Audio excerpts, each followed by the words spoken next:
बच्चों, मैं Harnath Singh, Demra inter college Kurawali Mainpuri. Class 11th में जो हमारा चैप्टर चल रहा था दोलन, उसका मैं आज अगला भाग लेके आया हूँ। सरल आवर्त गति में त्वरण बताया और इसके साथ साथ हमने सरल आवर्त गति के उदाहरण दिए और उनमें ऊर्जाओं के बारे में हमने चर्चा की। तो हमने अभी तक जो उदाहरण बताए उसमें एक तो सरल लोलक की चर्चा की थी जिसका हमने व्यंजक निकाला था, और इसके साथ ही साथ स्प्रिंग में लटके हुए द्रव्यमान के बारे में व्यंजक ज्ञात किया था। और ये भी बताया था चाहे स्प्रिंग में लटका हुआ द्रव्यमान हो तब दोलन कराएंगे, और अगर स्प्रिंग क्षैतिज है और किसी चिकने तल पर कोई पिंड रखा हुआ है वो दोलन कर रहा है तब भी हमारा व्यंजक एक ही जैसा हमें प्राप्त होगा।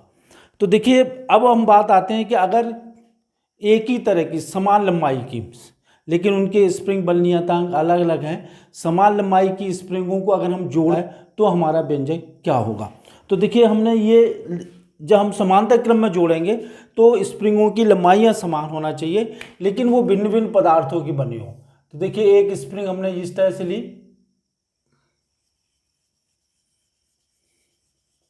इसका स्प्रिंग बल नियतांक K1 है। इसी तरह दूसरी स्प्रिंग ली,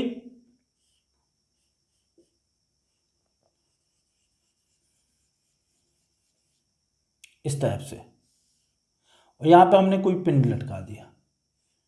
ये अभी हम दो ही स्प्रिंग का लेके एग्जाम्पल लेके चलेंगे, फिर बाद में हम 3 स्प्रिंगों के लिए लिख देंगे। इसमें देखिए, भार इसका नीचे की तरफ कार्य करेगा।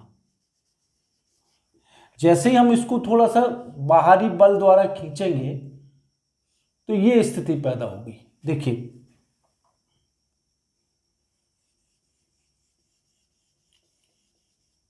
ये स्थिति,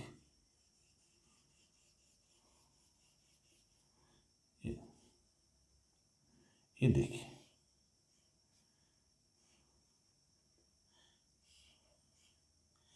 वही द्रव्यमान है।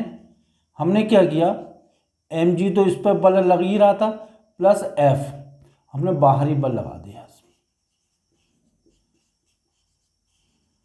तो ये स्प्रिंगें दोनों इस पर, इसका स्प्रिंग नियतांक K1, इसका K2, ये दोनों ऊपर की बल प्रत्यानयन बल लगाएंगे।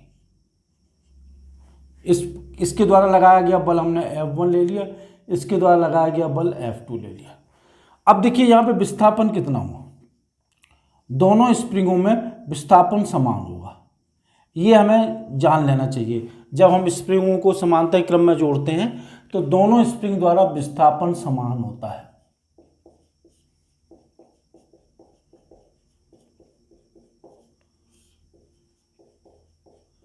विस्थापन ये होगा हमारा x। अब देखिए, कुल प्रत्यानयन बल होगा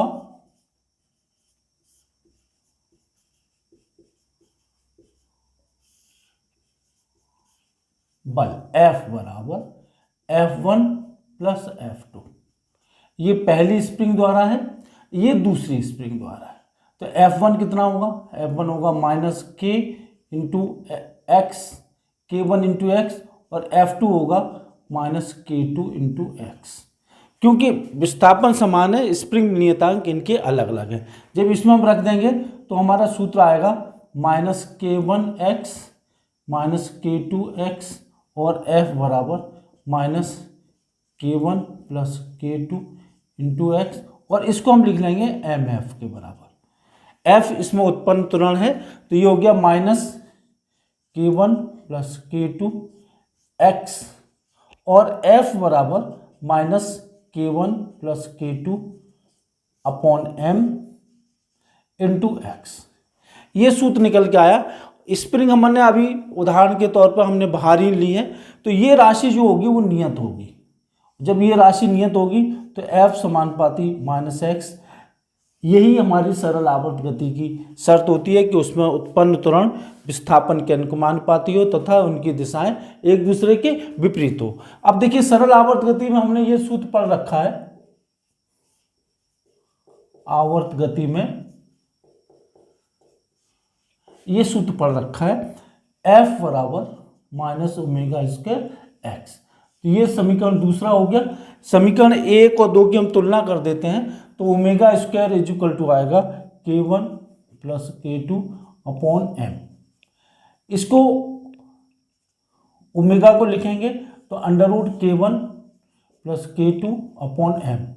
तो बच्चों हमने ये यहाँ से हम आवर्तकाल निकाल लेंगे, ये हो जाएगा 2 pi upon T is equal to under root K1 plus K2 upon m, और t इज इक्वल टू आ जाएगा 2 pi under root m upon K1 plus K2। या ये कहिए कि यहाँ पे जो तुल्य स्प्रिंग बल नियतांक होगा K इक्विवेलेंट होगा वो K1 प्लस K2 होगा। ये तुल्य स्प्रिंग बल नियतांक कहलाएगा जब हमारी दोनों स्प्रिंगें समांतर क्रम में जुड़ी हों।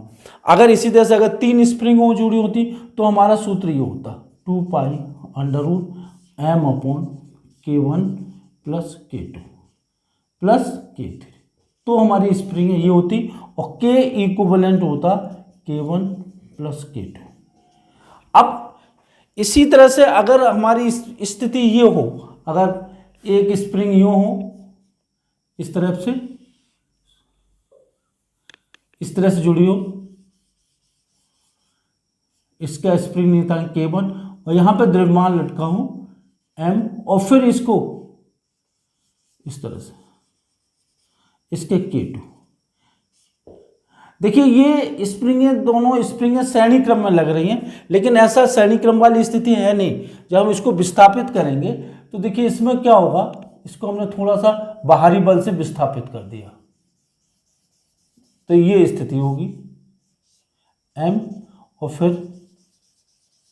तो देखिए इसमें ये इसकी माध्य स्थिति है, तो इसमें क्या हुआ x, और इसमें भी हमारा x कम होगा, तो दोनों में विस्थापन समान होगा, और इस वजह से सूत्र हमारा यही लगेगा t is equal to 2 pi under root m upon K1 plus K2 सूत्र यही लगेगा। अब बात आती है अगर स्प्रिंग भारहीन न हो तो हम क्या करेंगे, स्प्रिंग भारहीन नहीं है, इनका द्रव्यमान दिया हुआ है, तो उस केस में t is equal to 2 pi under root m plus S1 upon 3 plus S2 upon 3 upon M1 plus M2 sorry K1 plus K2 plus K3 K1 plus K2 ये होगा, ये सूत्र होगा। लेकिन ये थोड़ा कोर्स से बाहर की चीज़ है, हमें इतना ये सब चीज़ें आनी चाहिए। ये तो हमारा तब रहा जब हमारी स्प्रिंग किस क्रम में जुड़ी हो, श्रेणी क्रम में, समांतर क्रम में जुड़ी हो। अब बात आते हैं हम श्रेणी क्रम की चर्चा करते हैं। तो देखिए जब स्प्रिंगें श्रेणी क्रम में जुड़ी होती हैं तो प्रत्येक स्प्रिंग द्वारा आरोपित प्रत्यानयन बल समान होता है और उनके द्वारा जो विस्थापन होते हैं वो अलग अलग होते हैं। तो देखिए उसमें क्या स्थिति पैदा होती है, ये देखिए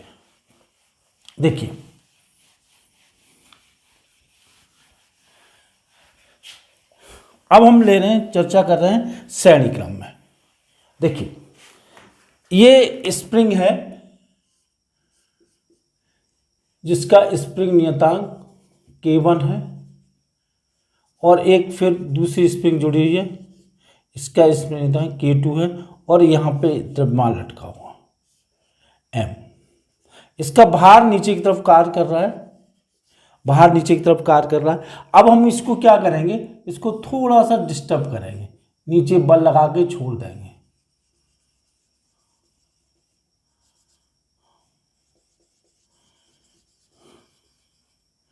ये देखिए यहाँ M और ये mg प्लस F बाहरी बल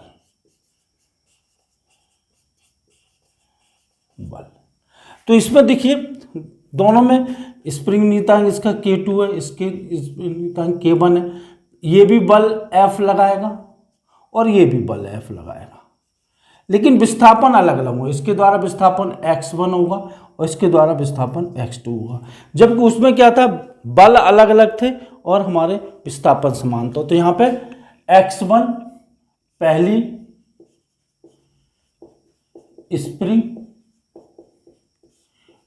में विस्थापन या लंबाई में परिवर्तन, और x2 क्या होगा, दूसरी स्प्रिंग में में विस्थापन या लंबाई में परिवर्तन। तो यहाँ पे क्या होगा, बल बराबर होगा, मतलब प्रत्यानयन बल बराबर होगा। तो पहली स्प्रिंग के लिए हम लिखेंगे -K1x1, तो यहाँ से, और दूसरी स्प्रिंग के लिखेंगे -K2x2। तो यहाँ से x1 निकाल लेंगे, x1 बराबर आ जाएगा -F/K1, और यहाँ से x2 बराबर आ जाएगा -F/K2। और कुल लंबाई में परिवर्तन जो होगा x बराबर x1 प्लस x2 और x बराबर -F/K1 -F/K2। तो x बराबर -F इसमें हमने कॉमन ले लिया और यहाँ पे ले लिया 1/K1 प्लस 1/K2। अब इसकी जगह हम ये लिख लेते हैं x is equal to -F/K effective, मतलब इन दोनों का तुल्य स्प्रिंग बल नियतांक, जहां पे 1/K इफेक्टिव इजिकल टू है 1/K1 प्लस 1/K2। इसको हम बाद में सॉल्व करेंगे तो ये K इफेक्टिव आ जाएगा is equal to K1 into K2, और यहाँ पे K2 प्लस K1 और K effective is equal to K1 K2 upon K1 plus K2। ये सूत्र निकल के आएगा। अब देखिए यहां से क्या हुआ, F is equal to -K effective into x, और वही चीज MF is equal to -K effective into x. अब देखिए F बराबर क्या हो जाएगा, F बराबर -K effective upon M into x. ये राशि नियत रहेगी, इसको हमने 1 ले लिया और F समानुपाती -x। तो इस तरह से ये सिद्ध हो गया कि इसमें लटके हुए द्रव्यमान की जो गति होगी वो कैसी होगी, सरल आवर्त गति होगी। और सरल आवर्त गति में ये सूत्र लागू होता है ओमेगा स्क्वायर x, दोनों की तुलना कर देंगे तो omega square is equal to K effective upon M आ जाएगा, और यही T is equal to 2π√M upon K effective आ जाएगा। तो देखिए 1/K इफेक्टिव किसके बराबर है, इसके बराबर है, तो ये सूत्र होगा T is equal to 2π√M upon 1/K1 plus 1/K2। ये सूत्र हमारा लागू होगा। अगर 3 स्प्रिंग हैं तो 3 स्प्रिंगों के लिए सूत्र हमारा ये लागू हो जाएगा 2π√M upon 1/K1 plus 1/K2 plus 1/K3। इस तरह से ये हमारे 3 स्प्रिंगों के लिए सूत्र लागू होगा। तो ये देखिए, ये हमने आपको जब स्प्रिंग हमारी समांतर क्रम में हो, अलग अलग स्प्रिंग बल नियतांकों की, और जब हमारी स्प्रिंग है श्रेणी क्रम में हो, उसके लिए हमने आपके सामने व्यंजक निकाला। अब इसमें स्प्रिंग लटकी हुई है या क्षैतिज है, अगर यही स्प्रिंग हमारी इस तरह की होती तब भी यही सूत्र लागू होगा, इस तरह की होती, इसमें कोई अंतर नहीं होगा। ऐसे ये K1 स्प्रिंग और ये K2 स्प्रिंग, और यहाँ पे इस द्रव्यमान लटका हुआ, लेकिन ये हमारा तल है वो कैसा होना चाहिए, चिकना होना चाहिए, जिससे ये गति होगी तब भी हमारे ये सूत्र यही लागू होंगे। 2 स्प्रिंग के लिए ये लागू होंगे, 3 स्प्रिंग के लिए ये लागू होंगे। तो इस तरह से हमने स्प्रिंग का केस पढ़ा। अब हम आपको ये बताना चाह रहे हैं, एक इसी पर आधारित जो हमने अभी तक पढ़ा उसके पर आधारित एक क्वेश्चन कर लेते हैं। क्वेश्चन ये कहता है कि एक स्प्रिंग है जिस पर कोई द्रव्यमान लटका हुआ है, और उससे जो हमें आवर्तकाल प्राप्त होता है वो T प्राप्त होता है। अब उस स्प्रिंग को 3 बराबर भागों में तोड़ दिया जाता है। 3 बराबर भागों में तोड़ने के पश्चात जो हमें स्प्रिंगें प्राप्त होती हैं उनको नंबर 1, पहली बार हम प्रत्येक स्प्रिंग का स्प्रिंग बल नियतांक क्या होगा यह हमें बताना होगा। दूसरी बात, उन स्प्रिंगों को समांतर क्रम में जोड़कर उसी द्रव्यमान से लटकाने पर जो आवर्तकाल T डैश प्राप्त होता है, तो T डैश और T में क्या संबंध है। तो देखिए पहली बात तो यह है ये दिया हुआ है, ये देखिए, ये स्प्रिंग है ये, और इस पर द्रव्यमान लटका हुआ है M। इसका स्प्रिंग नियतांक है K और आवर्तकाल है T। तो इसमें जो संबंध होगा वो ये होगा T इक्वल टू 2π√m/K। ये अब हमने क्या किया, इसको 3 बराबर भागों में तोड़ दिया, 3 बराबर भाग। तो देखिए जब हम इसको 3 बराबर भागों में तोड़ेंगे तो इसका जो स्प्रिंग बलनांक होता है वो लंबाई के व्युत्क्रमानुपाती होता है, अर्थात इनको हमने लंबाई कम कर दी तो इसका जो प्रत्येक स्प्रिंग होगा उसका स्प्रिंग बलनांक इसका 3 गुना हो जाएगा। तो पहला पार्ट तो इसमें यह होगा कि प्रत्येक स्प्रिंग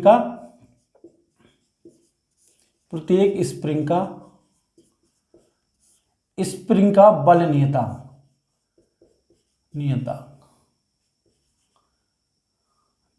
नियतांक बराबर 3K हो जाएगा। 3K कहने का मतलब है K1 बराबर K2 बराबर K3 बराबर 3K। अब देखिए इनको हमने समांतर क्रम में जोड़ा, समांतर क्रम में जोड़ने के बाद ये देखिए इस तरह से, और इस पे ये द्रव्यमान लटका है, ये वही द्रव्यमान है। ये K1 बराबर 3K, K2 बराबर 3K, K3 बराबर 3K। तो जब हम इनको समांतर क्रम में लटका के हम पुनः दोलन कराएंगे तो T डैश इक्वल टू 2π, अभी हमने पढ़ा था m/K1 plus K2 plus K3। तो इसके तरह से 2π m/3K plus 3K plus 3K। तो इस तरह से 2π√m/, ये 9K हो गया, 9K। तो इस तरह से इसमें हम 1/3 बाहर आ जाएगा इसका वर्गमूल, और ये हो जाएगा 2π√m/3K। तो ये क्या है, ये T है, तो इस तरह से 1/3 इंटू T, ये T डैश हो गया। तो इससे हमारा एक छोटे क्वेश्चन भी बनते हैं कि कोई स्प्रिंग है उससे आवर्त दोलन कराए जाते हैं और आवर्तकाल हमारा 3 सेकंड आता है। अब इसको 3 बराबर भागों में बांटकर और हमने समांतर क्रम में जोड़कर फिर दोलन कराए तो इससे जो नया आवर्तकाल होगा वो कितना होगा, वो 1 सेकंड हो गया। तो इस तरह से हमारा एक इम्पोर्टेंट आपको सामने रिलेशन निकल के आ गया कि ये आवर्तकाल होगा। इसी तरह से और भी क्वेश्चंस हैं जो हम समय समय पर आपको करवाते रहेंगे। अब हम आपको सामने एक और उदाहरण ले रहे हैं जिसमें हम ये देख रहे हैं कि कोई जो हमारी पृथ्वी है उसके अंदर एक काल्पनिक टनल है और उस काल्पनिक टनल में एक कोई गोल वस्तु रखी हुई है जिसे माध्य स्थिति से कुछ दूरी पर विस्थापित कर दिया जाता है, उसको थोड़ा सा हटा दिया जाता है। तो हमें ये सिद्ध करना है कि उस वस्तु का जो दोलन होगा वो एक सरल आवर्त गति होगा और उसके आवर्तकाल का व्यंजक ज्ञात करना है। देखिए इस तरह की स्थिति है, ये देखिए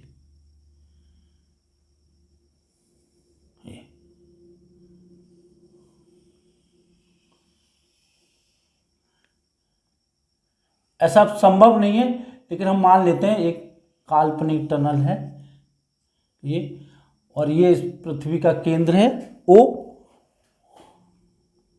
और यहाँ पे कोई वस्तु रखी हुई है, ये यहाँ से ये x दूरी पर है। m क्या है, पूरी पृथ्वी का द्रव्यमान, संपूर्ण पृथ्वी का द्रव्यमान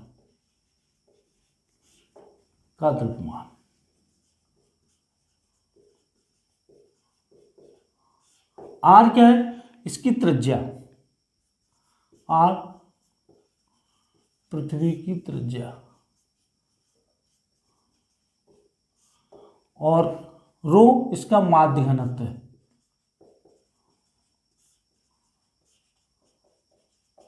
और m स्मॉल m क्या है, ये जो वस्तु है इसका द्रव्यमान, दोलन करने वाली करने वाली वस्तु का द्रव्यमान।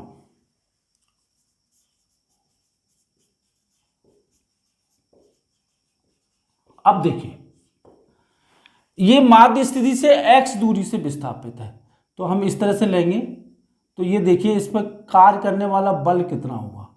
देखिए, ये यहाँ से यहाँ तक त्रिज्या r होगी और इसकी त्रिज्या r माइनस एक्स होगी और इसका द्रव्यमान हम मान लेते हैं m डैश। ये छोटी वाली पृथ्वी, उसका द्रव्यमान है। तो इस पर कार्य करने वाला जो बल होगा, हम विस्थापन तो इधर की तरफ करेंगे और जो प्रत्यानयन बल होगा वो इससे दिया जाएगा। अब देखिए, यहाँ पे m डैश का मान हम लिख लेते हैं। ये होगा x, ये दूरी x होगी और ये यहाँ से यहाँ तक जो r माइनस एक्स होगी। तो देखिए, यहाँ पे m क्या होगा, m डैश क्या होगा, m डैश होगा 4/3 pi x cube into rho, ये होगा। तो और इसको हम लिख लेंगे m f is equal to G 4/3 pi x cube into rho into m upon x square. तो देखिए, यहाँ पे माइनस चिन्ह आ जाएगा, क्यों माइनस चिन्ह आएगा, क्योंकि यहाँ पे केवल x बचेगा और इस f नीचे की तरफ होगा, विस्थापन ऊपर की तरफ है, तो यहाँ पे माइनस चिन्ह हम ले आएंगे और m से m कैंसिल हो जाएगा और f बराबर बचेगा माइनस जी 4/3 पाई रो इंटू एक्स।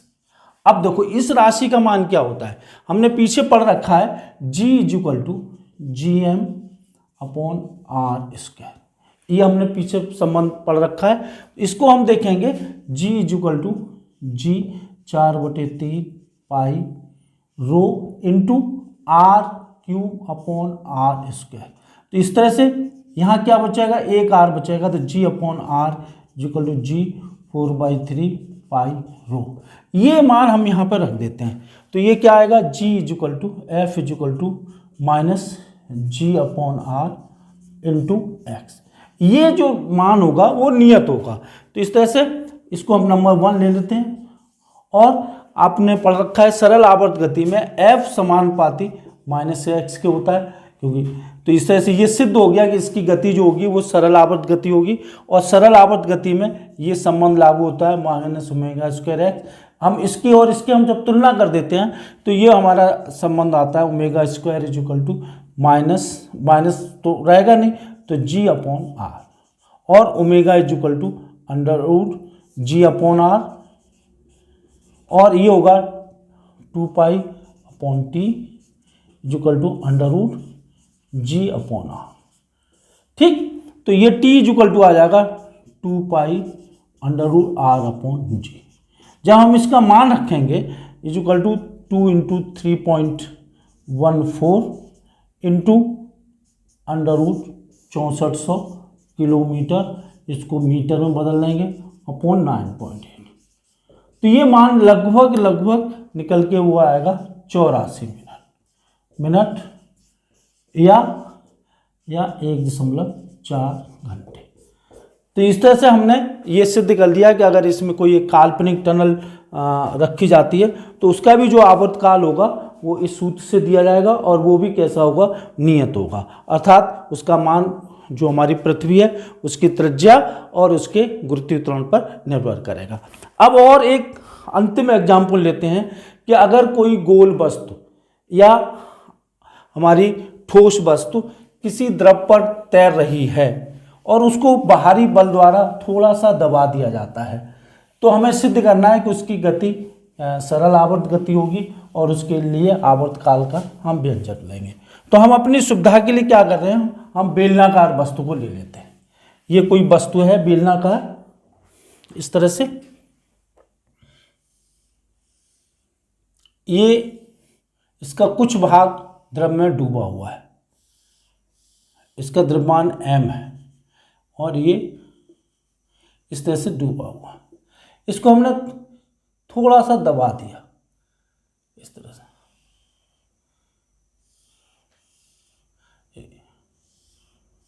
इस द्रव्यमान वही है लेकिन हमने थोड़ा सा इसको बाहरी बल द्वारा दबा दिया। हमें ये सिद्ध करने के लिए, सरल आवर्त सिद्ध करने के लिए हमें ये देखना पड़ता है कि हम जो बल लगा रहे हैं उसका विरोध कौन कर रहा है। जो विरोध करेगा वही हमारा प्रत्यावर्तन बल होगा। तो इसमें जो विरोध करने वाला जो बल होगा वो इसका उत्प्लावन बल या उछाल बल होगा, जो नीचे से लगेगा। ये होगा उत्प्लावन बल।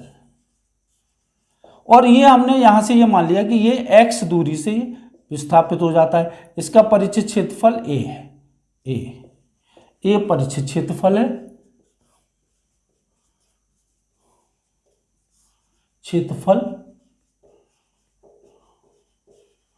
और m द्रव्यमान है, m द्रव्यमान,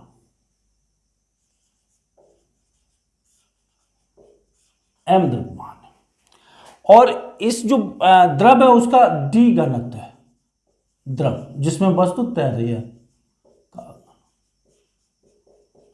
जब हमने इसको दबाया तो ये x दूरी से ये विस्थापित हो गया। तो इसमें जो उत्प्लावन बल होगा या उछाल बल होगा वही प्रत्यानयन बल होगा। तो प्रत्यानयन बल क्या होगा, बराबर उत्प्लावन बल। और उत्प्लावन बल किसके बराबर होता है, हटाए गए द्रव के भार के बराबर। तो इतना ही तो द्रव हटेगा, तो ये होगा हटाए गए द्रव के भार। ठीक है, तो ये क्या हो, इसको हम ले लेंगे mf, m पूरे इसका गोल वस्तु का द्रव्यमान है। तो mf बराबर हटाया गया द्रव्यमान कितना होगा, ये होगा इसका ये इस वाले बेलन का द्रव्यमान, इस वाले भाग का जो नीचे दबा है। तो इसको हम लिखाएंगे a इंटू एक्स इंटू इसका घनत्व d, ये द्रव्यमान हो गया, इंटू g। अब देखो यहाँ पर ऋण चिन्ह इस वजह से लाएंगे कि विस्थापन नीचे की तरफ हो रहा है और त्वरण इसमें ऊपर की तरफ उत्पन्न होगा। तो इस वजह से यहाँ पर ऋण चिन्ह आएगा और F बराबर minus ADG upon M into x. तो ये राशि कैसी रहेंगी, नियत रहेंगी। जब ये राशि नियत रहेंगी तो F बराबर F समानुपाती यहाँ पे हो जाएगा माइनस एक्स के। ये पहला समीकरण, ठीक है। और सरल आवर्त गति में हमें पता है F equal to minus omega square x. तो इसका हम समीकरण और एक और दो का हम जब तुलना कर देंगे तो तुलना करने के बाद हमारा व्यंजक ये निकल के आएगा, omega square equal to ADG upon M और omega equal to under root ADG upon M और 2 pi upon T equal to under root ADG upon M और T equal to T upon 2 pi under root M upon ADG और T equal to 2 pi upon M upon ADG। तो ये हमारा सूत्र निकल के आ गया आवर्त काल का। और ये भी हमने सिद्ध कर दिया कि इसकी जो वस्तु होगी, इसकी गोल वस्तु होगी, बेलनाकार वस्तु होगी, द्रव में सरल आवर्त गति करेगी। ये हमने सिद्ध कर दिया। तो इस तरह से हमने आपके सामने कुछ उदाहरण लेके हमने चर्चा की और इनमें ये देखा कि इसमें सरल आवर्त गति हो रही है। ये बहुत ही अच्छे उदाहरण थे जिनके बारे में हमने चर्चा की। और इसमें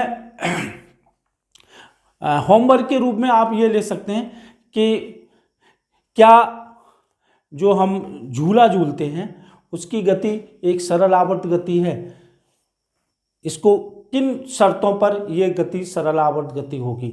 इसी तरह से कोई से दो और उदाहरण बताइए जिनमें सरल आवर्त गति होती है। तो इन दो प्रश्नों को आप थोड़ा सा चर्चा करिए, बताइए, समझिए, पूछिए, आपस में डिस्कशन करिए। और मैं ये समझता हूँ कि ये चीज़ें आपके समझ में अच्छी